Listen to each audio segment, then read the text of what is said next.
the NX class of starships were the ones that took humanity's first few steps into the final frontier. The lead ship of the class, Enterprise, took the idealism of Earth and Starfleet to countless worlds. As such, the NX class is responsible for much of Starfleet as we know it, and of course played a pivotal role in the founding the United Federation of Planets. But how many ships were there? Well, we know Enterprise is the lead ship. We also know that Columbia was the second NX class to launch after her delays in dry dock. However, surely there must be more, right? Officially in Star Trek canon, we know that NX-01 and NX-02 were commissioned and launched. Starfleet had planned to launch the NX-03 and the NX-04, but by the end of the Star Trek Enterprise series, we'd not seen them. So let's dive into our latest Star Trek Explained video.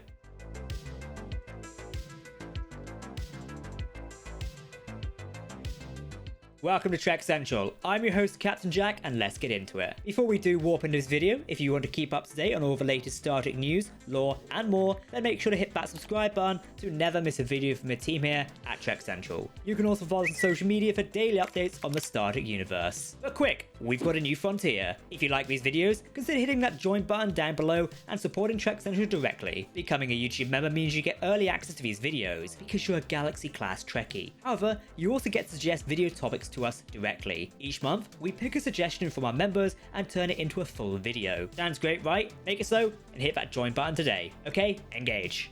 I don't need to tell you much about the NX-01 Enterprise. You likely know the story behind this ship. The NX-01 was the culmination of the NX project, launching as Enterprise in 2151. It would serve as Earth's first Warp 5 starship right up until 2161. Under the command of Captain Jonathan Archer, Enterprise established the United Earth and Starfleet as a legitimate interstellar power. It caused a wholesale revolution in the Alpha and Beta Quadrant, paving a way to the creation of a coalition of planets which would transform into the United Federation of Planets in 2161. During the Earth-Romulan War, Enterprise was refitted. This can be seen in Star Trek Picard in 2401 when the ship is resting in the Fleet Museum. We've done a complete breakdown of the Enterprise NX-01 here on the channel, including her technical aspects and her missions, plus some you did not know about. Go check that out, as today we're focusing on the other NX-class ships.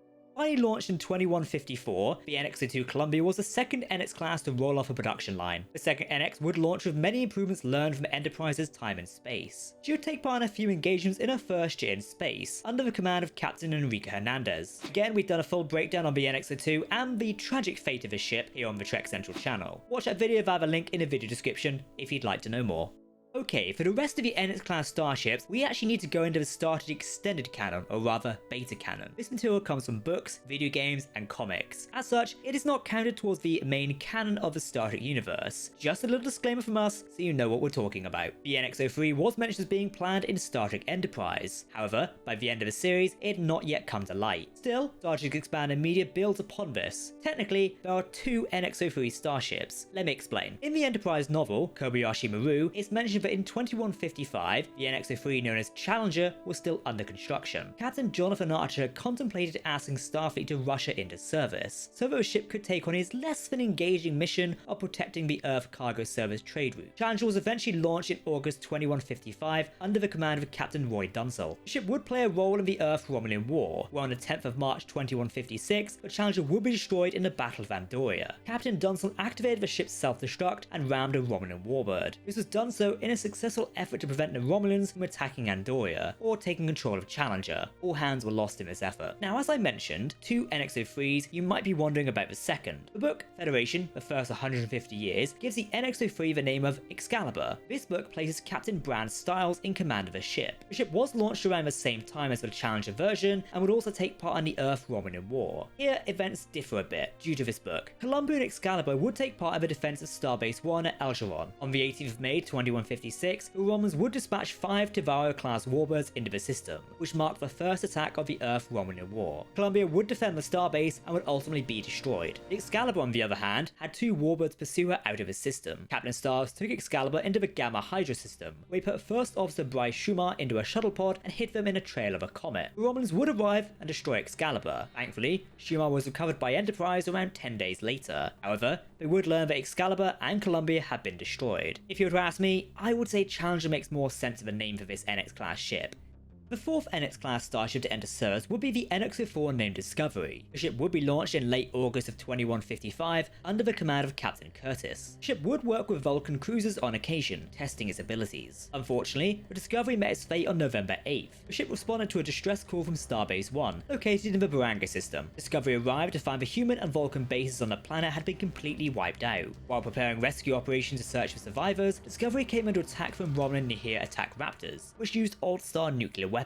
With their senses blinded by the attack, the Romulans took the opportunity to inflict crippling damage on the ship. Captain Curtis made the decision. The crew evacuated to the surface of the planet via escape pods, while Curtis remained on board to ensure the log and the crew escaped before the warp core breach. This act of heroism cost him his life, as Discovery was destroyed. It marked the first of the NX class of starships to be destroyed. Once again, the book, The First 150 Years of the Federation, has its own version of the NX-04. This time around, the ship is called the Constellation rather than Discovery. Not much is known about this NX class. We know it launched in 2156 and served in the Earth-Romulan War. At one point, it was unable to participate in the Battle of Charon, as it underwent repairs following a successful defense of Starbase 2.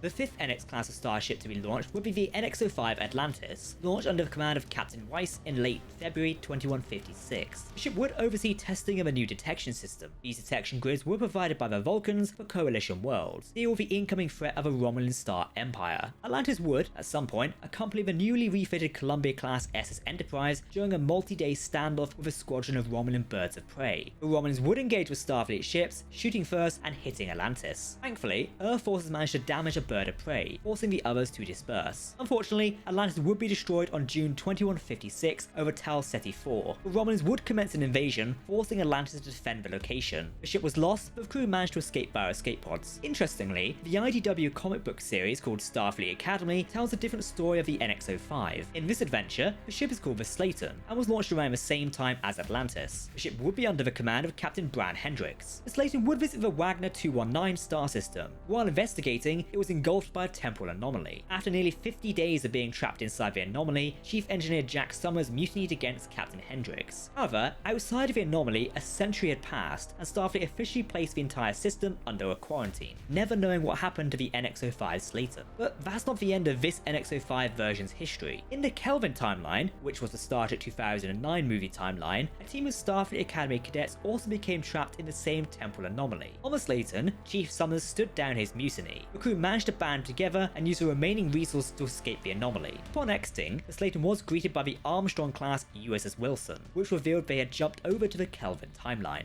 The sixth NX-class starship launch was the Endeavour. Officially launched on the 2nd of June 2156, she sailed out under the command of Captain Winchester, 4 months after NX-05 Atlantis. Though historical records show that after the death of Captain Winchester, their executive officer, she assumed command. Due to technical problems with the ship's computers, the Endeavour fortunately had more protection from Romulans attempting to remotely take over the ship. During the Earth-Romulan War, the Endeavour did have a small engagement with the Romulans, before the official opening of a hostility between the two governments. This took place near the planet of Charon 4. The Battle of Altair 6 would be costly. Endeavour took serious damage when her portside hull plating was melted off through the use of Romulan nuclear weapons. During this battle, Captain She was severely injured and would later die. This forced Lieutenant Commander Stephen Reynard to take command of the NX-class ship, who would later be promoted to captain. Following the end of the Earth-Romulan War, the Endeavour was refit to the Columbia-class specification. This was a major refit for the NX-class, which meant the ship now sported a new secondary hull. The ship would be rechristened as the USS Endeavour NCC-06. Paul, formerly of NX-01 Enterprise, was promoted to the rank of captain and assumed command of the ship. While being under the command of T'Pol, the ship would occasionally serve as the flagship of Admiral Jonathan Archer. Malcolm Reeves served as first officer of the Endeavour for a time, before being promoted to captain. In March 2164, Endeavour transported Admiral Archer and Commissioner Saval to Rigel for talks about admitting the Rigel worlds into the Federation of Planets. Endeavour would continue to serve the newly created Federation for many years. We don't have an end date for Endeavour's service, but I imagine it should be long decommissioned by the dawn of the 23rd century. The Star Trek book, Stellar Cartography, the Starfleet Reference Library, lists the NX-06 being the USS Defiant. Not much is known about this version of the NX class, but it is listed as having been destroyed in the Battle of Charon by Romulan warbirds. The 7th NX-class starship launch was the Intrepid. It replaced the Intrepid NV-01, which was still in active service by 2159. The ship had launched around the 2160s under the command of Captain Jason Lambert. Following the end of the Earth-Romulan War in 2161, the Intrepid was undergoing repairs in the near G231 star system. Captain Lambert, who was on the hull in an EV suit, noticed a strange flare in the distance. While attempting to report the disturbance to Starfleet Command, communications were cut off. With a loss of communications, the Navarre ship was dispatched to investigate by Admiral Sean Collins. Upon arrival, only the corpses of crew members were found, as was parts of the Intrepid's hull. The Navarre was unable to find the cause of the ship's disappearance, or why there was a lack of debris. Starfleet would later determine the Intrepid fell victim to a Romulan minefield. In reality, Intrepid had been caught in a pull of a trans slipstream. This caused time to accelerate so much that the ship aged by 2,500 years, also stranding the ship around 200 light years away in the Angie cluster. Fast forward to the year of 2383, the USS Enterprise E would locate the NX-07 Intrepid. Starfleet dispatched the Galaxy-class USS Challenger to recover the ancient NX-class starship. Due to some issues, shall we say, caused by Ferengi Damon Bok and crew member Berlingov Ramson, the Intrepid was lost as they attempted to slingshot around the sun. The ship was disintegrated. Once again, our favourite book, The First 150 Years, gives the NX-07 as the name of the USS Lexington. Following the official declaration of war against the Romulan Star Empire on June 1st, 2156, Admiral Douglas ordered more NX-class to be put into production. Lexington, along with the Defiant, would launch soon. Fast forward to 2160, in January, the Lexington would lead a fleet of Denobulan warships towards the Romulan homeworld of Romulus, in a bid to force the Romulan fleet to retreat from the Battle of Sharon and defend their homeworld. This ruse was successful. It enabled the USS Enterprise and USS Atlantis to destroy the Imperial Romulan warbird Koto, as well as to sail with the IRW Chulus, as they attempted to withdraw from Sharon. With the 3 remaining warbirds on their way back to Romulus, the Lexington and her fleet turned back.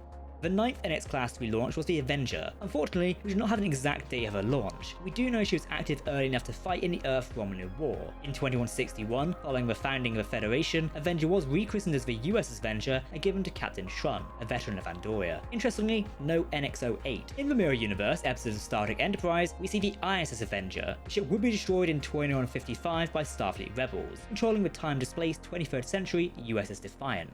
So, that is the main list of the NX-class line of starships. We do know that the Curry, which was listed as the NX-16, was active during the Earth-Romulan War, as seen in the Star Trek video game Legacy. By the existence of the NX-16, that would suggest there was more vessels of the NX-class. However, this is unknown and not confirmed. Unfortunately, instances like this is where the extended canon of the Star Trek universe does get messy. We also know that the NX Tyson, later the USS Tyson, would be commissioned by Starfleet. It was given to Vulcan Captain Spock. The ship, lacking a number designation for the NX class, took part in a training exercise with the NX-09 Avenger, under the command of Captain Shrun. No fate is given for the Tyson or what number the ship is, though I would like to personally think it's the NX-08 given Avenger is NX-09. Star Trek Online, the MMO video game, would include the USS Utopia, an NX-class starship. There is a very long story here due to the Temporal Cold War, so maybe we'll tell the story another day. Yes, it is a long one. In the Mirror Universe, we do know there was an NX class of ships with names such as the Bismarck, Broadsword, Dauntless, Interceptor,